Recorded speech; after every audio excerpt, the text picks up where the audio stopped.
Well, from the age of 45, as you know, I had a hysterectomy, and apart from that, my life was good. I faced every challenge that I had to face, and I always faced every new day with a new strength to start all over again if things were bad the day before.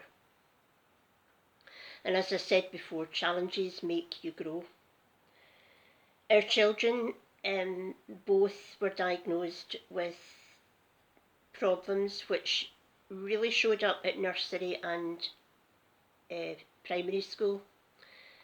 I knew within my heart that there was something wrong. The oldest child had ADHD, attention deficit hyperactivity disorder. Now, 30 years ago in schools, this condition really was frowned upon, and of course, the parents were blamed, the child was blamed for everything. And it took 2 years before my child was put on medication. Once on that medication, he could focus and he could listen. But that child was blamed so much for everything that happened in school, even when he wasn't there of the day. Our second child had Asperger's syndrome, and I knew of these. I knew there was something wrong, but that didn't deter, and no labels deterred from the fact that we loved them dearly and would do everything we could to help. And I made it my mission to try and educate schools and educate teachers as to what was actually going on and how to avoid conflict.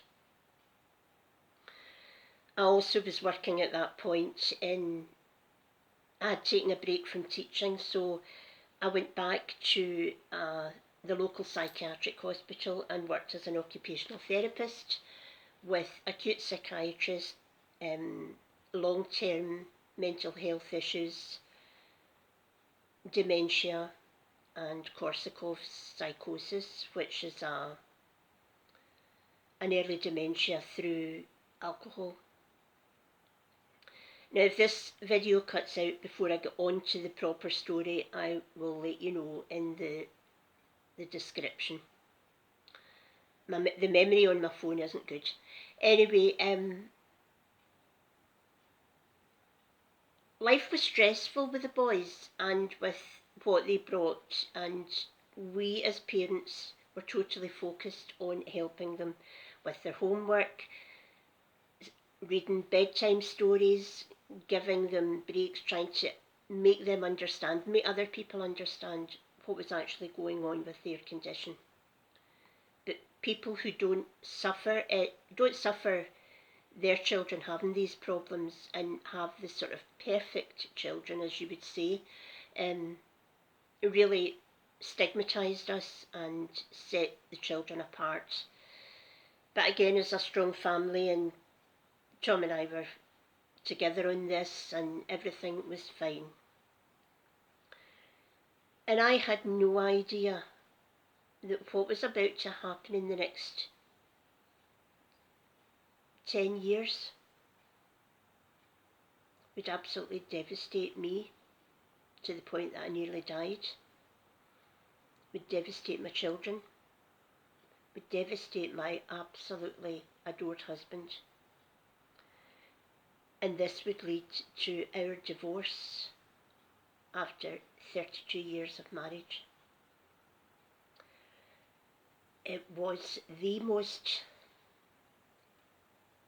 upsetting time for the family and for me. I was self-medicating with alcohol.